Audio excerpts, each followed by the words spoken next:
I'm your host, Travius Stewart of the Breakthrough Podcast, and this is the place where you come when you're ready to stop settling in all areas of your life. I believe that you are one breakthrough away from a completely different life. Let's go. Yo, what's up, my peeps? Happy Podcast Thursday. Yes, indeed. It's that time again. And today I want to continue the podcast episode from last week, Reinventing from the Real You. Because we want to still peel back that onion and get down to your core identity and then build on from there.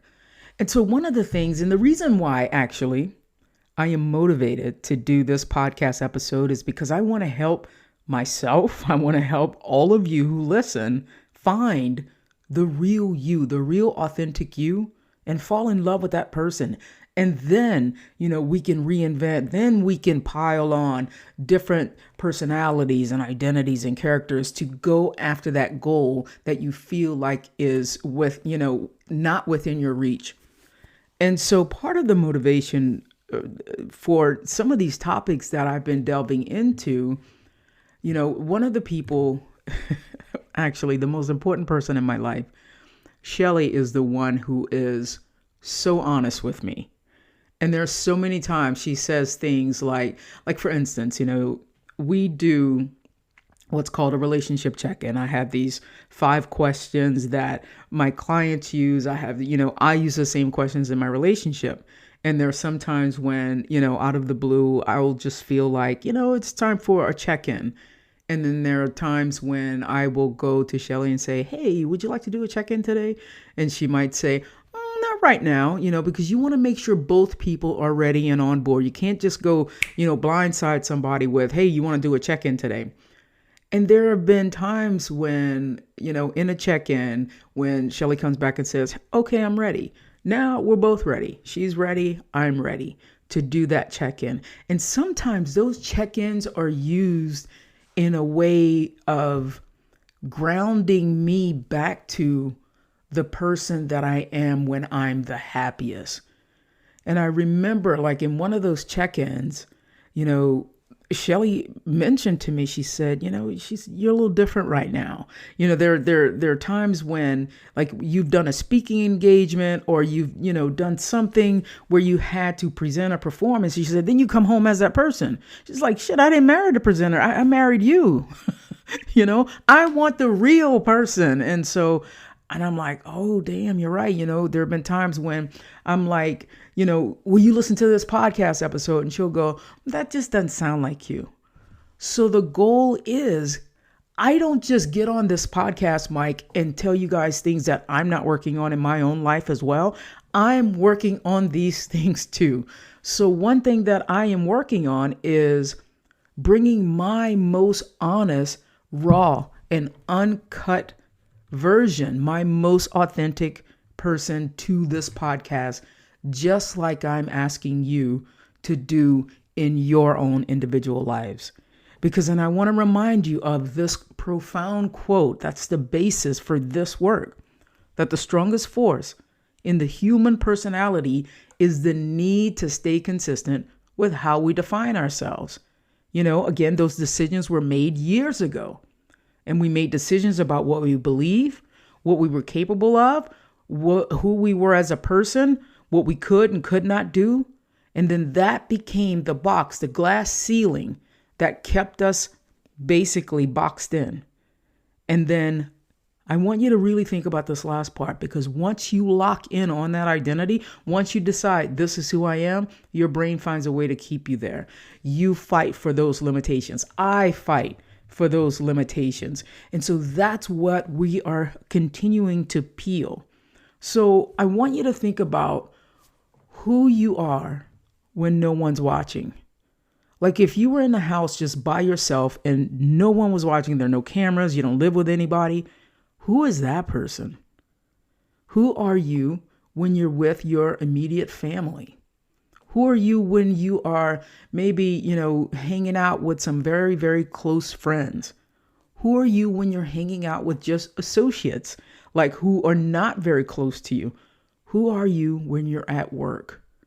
So I want you to think about all these different places in your life where you potentially put on different masks. You potentially are different identities that show up because the circumstances have changed.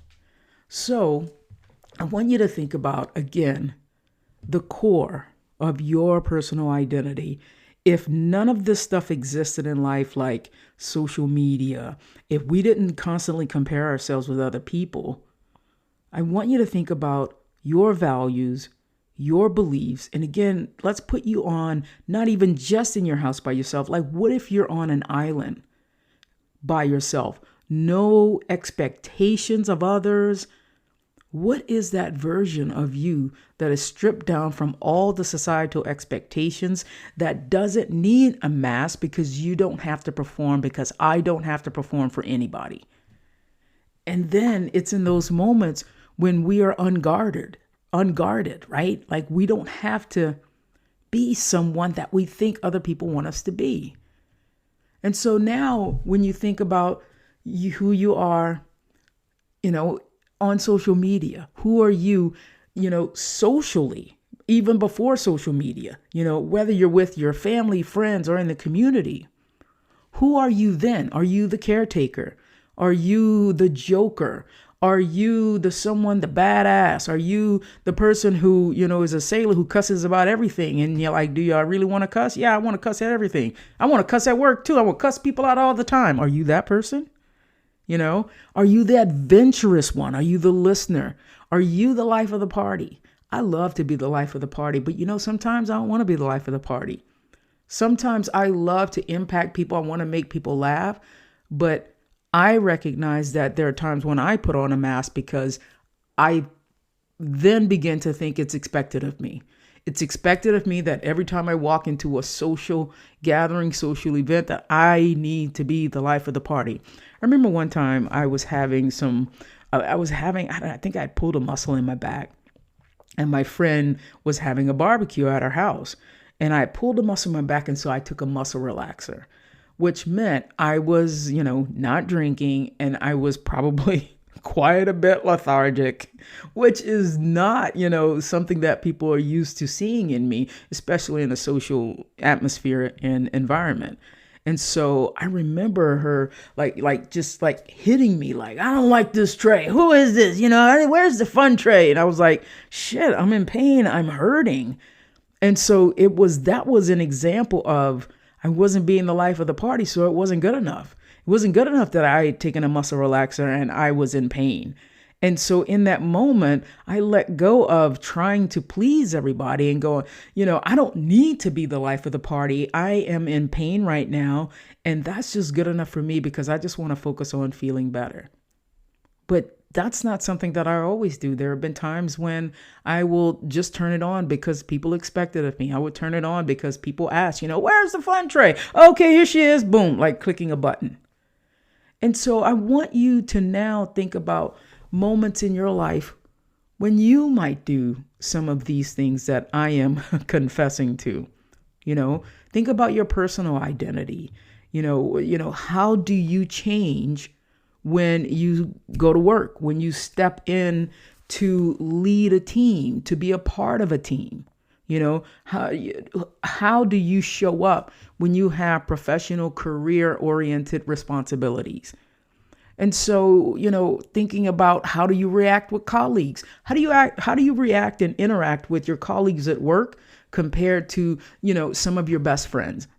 And I want you to think about that balancing act that we are all doing repeatedly, day in and day out. And is it a part of the cultural identity because this is the tradition, this is how I was raised, and I have this tradition that we always we're respectful of our elders, but I don't really understand it. That's hypothetical. I'm respectful of my elders. I'm respectful of most people, to be honest, and I'm not saying like that's a bad thing. I'm just saying that the things that you're choosing to believe in and act on, are they things that you genuinely want to do? Are they things that were passed down to you? And then I want to talk about social media. Because most of the people, and I admit I've been guilty of that as well. I look at some people's highlight reels on Instagram and go, how am I ever going to catch up to that? When I don't even need to catch up to that. And one of the things that one of my declarations is that I'm committed to knowing that I'm exactly where I'm supposed to be. So who am I to compare myself to someone else's highlight reel on social media? And so I'm not asking you to put your diary on social media, to, show your most vulnerable parts. But I just want you to answer this question. Are you being the person that you actually want to be on social media? Are you even on social media at all? Because, it's lost its effect and appeal for most people. And, there's something about some of these people who have never, ever gotten on social media. They just never did it.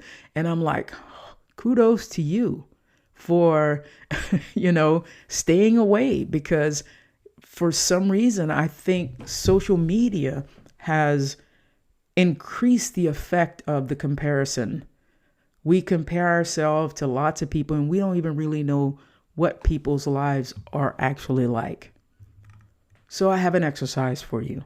So in the process of getting down to the real, authentic you, I want you to answer just a couple of questions. And maybe it's a matter of becoming aware of things and journaling about it. Maybe just taking some notes in your phone. But I want you to think about, in your life, who is the one or two people where you feel the most authentic, where you feel the most you, without wearing any mask, without pretending to do or like or eat or just where are you the most authentic person, where you love who you are. And I want you to become aware of who you are when you're with these people or with this person.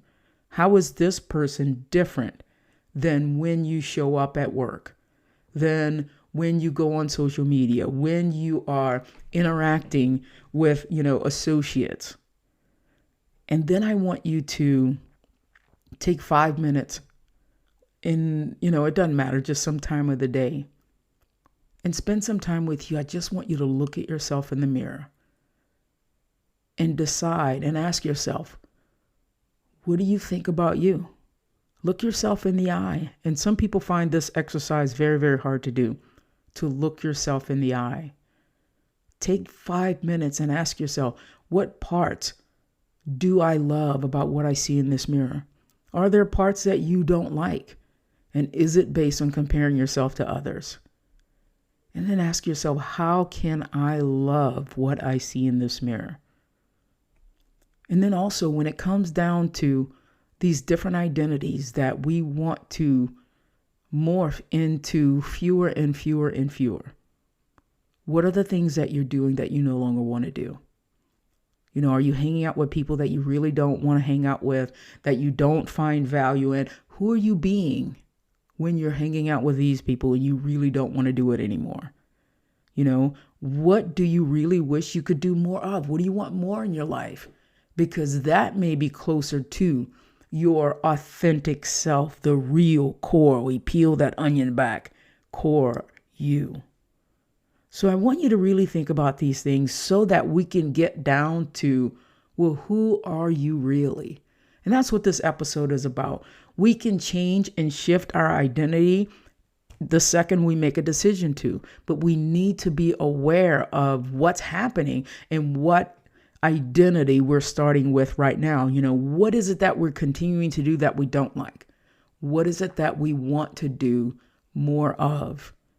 So who do you want to be? Who do you want to create yourself to be, to help you just go through each day loving life and loving who you are being in every moment of the day?